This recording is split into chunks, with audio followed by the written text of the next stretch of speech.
बदलाव सरकार का 1 साल पूरा होने जा रहा है। इस 1 साल में ऊर्जा क्षेत्र में किस तरह का बदलाव हुआ, प्रदेश के एनर्जी सेक्टर को लेकर विभाग के विजन, 100 यूनिट फ्री बिजली, निजीकरण जैसे मुद्दों पर ऊर्जा मंत्री हीरालाल नागर ने सच बेधड़क से खास बातचीत की।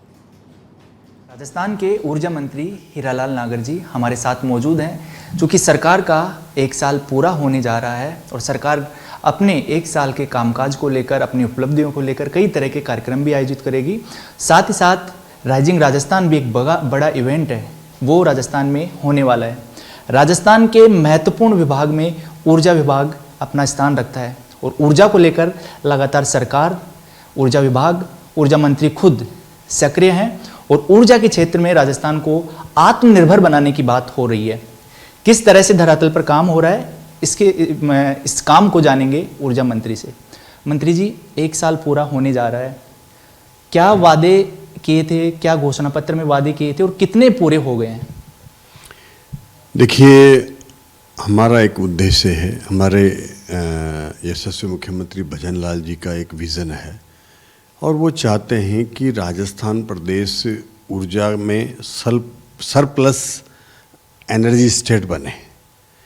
उसकी ओर हम लगातार प्रयासरत हैं और उसके लिए हमने सरकार बनने के बाद पहली तिमाही में ही हमने ये प्रयास किए कि हमारे जो सेंट्रल PSUs हैं, जो हमारे ऊर्जा के केंद्रीय उपक्रम हैं, जो नवरत्न हैं हमारे, उनके साथ हमने बड़े बड़े उपक्रमों के साथ, केंद्रीय उपक्रमों के साथ MOU किया और उस MOU के माध्यम से हमने अपने ऊर्जा में कैसे अधिकतम उत्पादन कर सकें, उसके लिए हमने प्रयास किया और वो प्रयास अब हम MOU को JB में बदल चुके हैं, उनके साथ एग्रीमेंट हो चुके हैं, काम चालू होने की हमारी तैयारी है और इसके लिए हम नए थर्मल भी ला रहे हैं, हम सोलर में भी उनके साथ जा रहे हैं।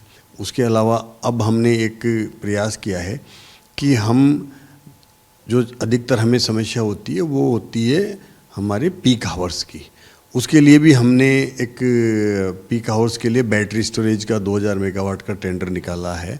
इसी तरह से हम पंप स्टोरेज में भी जाना चाह रहे हैं।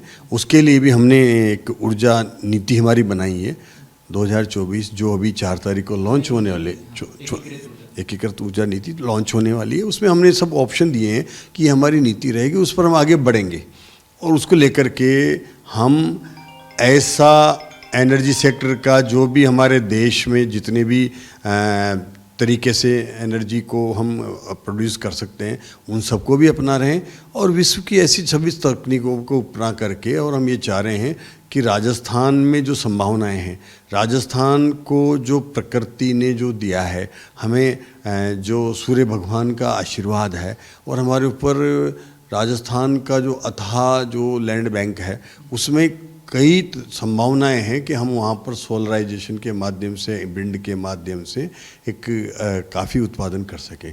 तो अब हम चाह रहे हैं कि जो भी हमारे यहाँ सोलर लगाने आए उनको हम हमारी ऊर्जा नीति में ये भी चाह रहे हैं कि वो बैटरी स्टोरेज भी करें, तो उसके माध्यम से जहाँ पर सोलर का दिन में उत्पादन हो रहा है वहीं बैटरी चार्ज होकर के रात को वहीं से हमें बिजली मिलेगी, तब ट्रांसमिशन की अतिरिक्त संभावना नहीं रहेगी। तो कई तरह के उपक्रम वो हम प्रयास कर रहे हैं कि राजस्थान को ऐसा स्टेट बनाए जो सरप्लस एनर्जी स्टेट भी बने, अपनी स्वयं की पूर्ति भी करे और पूरे देश में भी ये यहाँ से विद्युत की आपूर्ति करने वाला प्रदेश बने।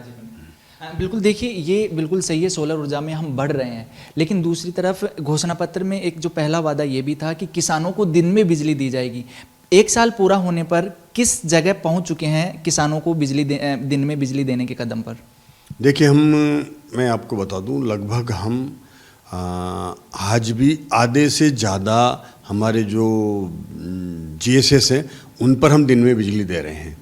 हम दिन में बिजली वहीं नहीं दे पा रहे हैं जहाँ पर हमें या तो हमारी क्षमता कम है, अकोमोडेशन करना है, वहाँ की क्षमता बढ़ानी है। अभी हम जहाँ 3 ब्लॉक में बिजली दे पा रहे हैं, तो वहाँ उस तीसरे ब्लॉक के लिए हमें अतिरिक्त अगर वहाँ के ट्रांसफार्मर की क्षमता बढ़ानी है तो वो हमने चिन्हित कर लिए हैं, उस पर भी हम जा रहे हैं।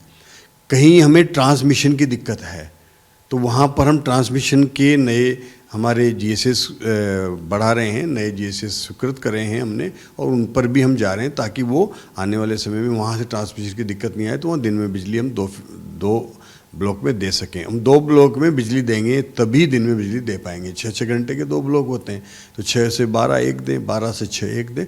उस पर हम निरंतर प्रयासरत हैं और हमने ये वादा किया था कि हम दिन में बिजली देंगे। हम 2027 से पहले, मुख्यमंत्री जी ने घोषणा करी है कि 2027 से पहले राजस्थान के हर किसान को दिन में बिजली देंगे। मतलब पिछली सरकार में व्यवस्था बिगड़ी हुई थी, चाहे प्रसारण की, वितरण की, उत्पादन की, इनकी बात करें, क्योंकि गाय बगाए ये सवाल उठता है कि पिछले 5 साल में विद्युत तंत्र वो कमज़ोर हुआ था। किस तरह से कमज़ोर हुआ है, कितना घाटा जब आप संभाले थे तब थे, और किस तरह से आप उस घाटे को उबारने में कोशिश कर रहे हैं, और क्या प्रयास करेंगे कि घाटे से उबरा जाए? देखिए, हमने जब आप देखिए कि 2013 में भी जब ये हमारी सरकार ने इनसे संभाला था, तब भी इसमें 62,000 करोड़ का घाटा था, और उस 62,000 करोड़ को हमने उदय योजना के तहत उस समय भी घाटे से इन उपक्रमों को उभार करके उस घाटे को सरकार ने केंद्र के सहयोग से अपने माथे लिया था और इनको कर्ज से मुक्त किया था। जब इनको संभलाया था तब हम 2,000 करोड़ के ये हमारे डिस्कॉम प्रॉफिट में थे। जब हमने वापस 5 साल में ही वापस संभाला है तो आपको बताना चाहता हूँ कि 1,39,000 करोड़ के घाटा इन्होंने इन डिस्कॉमों में कर दिया, और ये इन्होंने बेतहासा इसमें भ्रष्टाचार किया है, इसमें इन्होंने अपनी नीतियों में अदूरदर्शिता रखी है, और इनकी जो अदूरदर्शिता की वजह से हमारे प्रदेश को, विद्युत तंत्र को इन्होंने जो खोखला किया है, हम उसको ठीक कर रहे हैं। इसी में एक सवाल है, जो हेम मॉडल का आपने जिक्र किया, डिस्कॉम में वितरण में, उत्पादन में हेम और ये क्लस्टर मॉडल, जॉइंट वेंचर, इन तीनों का विरोध हो रहा है। खुद कर्मचारी विरोध में उतरे हुए हैं कि निजीकरण की तरफ ऊर्जा विभाग बढ़ रहा है। क्या कहेंगे इसके बारे में, किस तरह से आप इसको देख रहे हैं? देखिए, हमारा ऊर्जा विभाग राजस्थान में उस हर संभावनाओं को तलाश करके और वो हम काम कर रहे हैं जो हमारे प्रदेश के फ़ायदे का हो।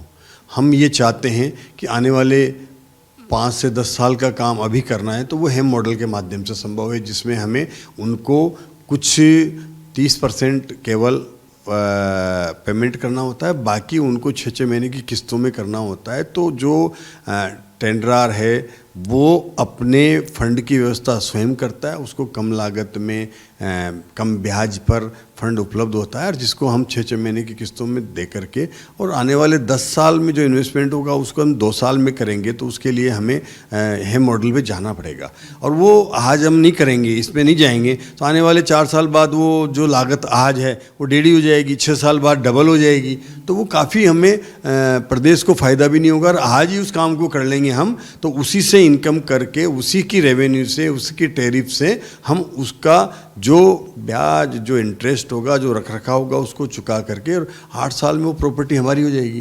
तो ये डिस्कॉम को फ़ायदा होने वाला है। मतलब ये निजीकरण से ज़्यादा डिस्कॉम की जो वर्तमान स्थिति है उसको सुधारने की एक कदम है। देखिए, हम उस लेवल पे, उस मार्ग पे बढ़ रहे हैं जहां हम लगातार टैरिफ देने के बजाय उसको लगातार जो भी हमारा एनर्जी का जो प्रोड्यूसर है, जो उत्पादक है, उसको करने के बजाय हम अपना उत्पादन करें। तो वो आज उसको हम लागत के साथ उसको कह रहे हैं कि कितने साल में आपकी लागत लोगे, उतने साल में आप लागत चुका देंगे, तो उसके बाद हमें 0 रेट पर बिजली मिलेगी।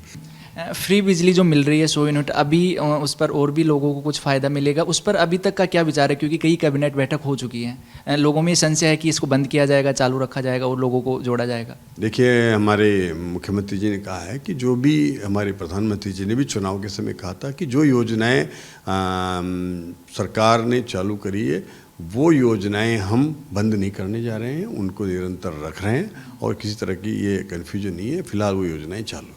एक जो घोटाला है, जो क्योंकि पुरानी सरकार में आपने भी जिक्र किया कि कई सारी अव्यवस्थाएं हुई हैं, एक घोटाले का भी बार बार जिक्र होता है जयपुर जो डिस्कॉम बिजली में ठेके में लगभग 300 करोड़ का वो घोटाला है, उसकी जांच अभी रुकी हुई है। चूँकि आप सबसे प्रमुख व्यक्ति हैं, तो किस तरह से उसको देख रहे हैं और किस तरह से जाँच करवा रहे हैं?